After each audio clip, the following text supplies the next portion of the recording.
स्वीकार किया है तो हमारा हृदय परिवर्तन होना चाहिए। कितने लोग समझ रहे हैं? स्पेशली देखो, आपको एक बात उत्पत्ति में जाकर बताऊंगी कि सारे प्रॉब्लम की जड़ पाप है। कितने लोग समझ रहे हैं? सारे प्रॉब्लम की जड़ पाप है, हमारे पाप या दूसरे के पाप। आज हमारी जिंदगी में प्रॉब्लम किसकी वजह से? एक तो हमारे पापों की वजह से है या फिर दूसरों के पापों की वजह से।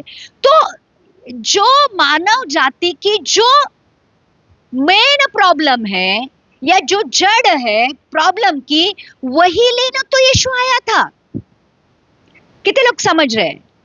अगर जड़ ही निकल गई पाप की वजह से, आज हमारे जीवन में अगर बीमारी है, कर्जे है, कष्ट है, दुख है, दर्द है, कह सकते हैं टूटापन है, आज अगर पाप की वजह से मृत्यु है, तो ये जो पाप के परिणाम है और पाप का वेतन है, इसी को तो लेने के लिए यीशु हमारी इस दुनिया में आया था और वो लेके भी गया। अब हम चाहते हैं कि यीशु हमारे पापों को माफ करे और हम अनंत काल तक यीशु के साथ राज्य करे। तो प्रियो, अगर उसने हमें माफ कर दिया है, उसने हमारे ऊपर करुणा की, उसने हमारे ऊपर दया की, उसने हमसे प्रेम किया, उसने हमारे ऊपर तरस खाया, क्योंकि उसको पता था कि मैं मेरे पापों के लिए कितना भी भुगतान करूं तो भी कम है, क्योंकि मेरे पास वो पवित्र लहू है ही नहीं जिसके द्वारा मेरे पापों की क्षमा हो सके। तो अगर परमेश्वर ने तरस खाया, परमेश्वर ने दया की, परमेश्वर ने प्रेम किया, तो परमेश्वर चाहता है जो मैंने तेरे साथ किया तू दूसरों के साथ वही कर।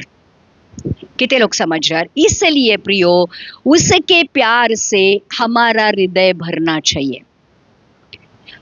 यीशु के उस क्रूस के द्वारा अगर आपका हृदय परिवर्तन नहीं होता है, आपका स्वभाव नहीं बदलता है प्रियो, तो आपका स्वभाव इस दुनिया के किसी भी फिलॉसफी से या किसी से भी नहीं बदलेगा।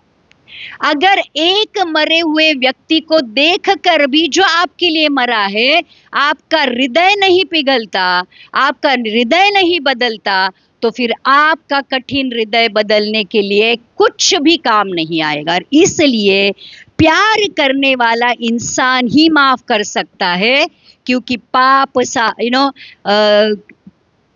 प्यार सारे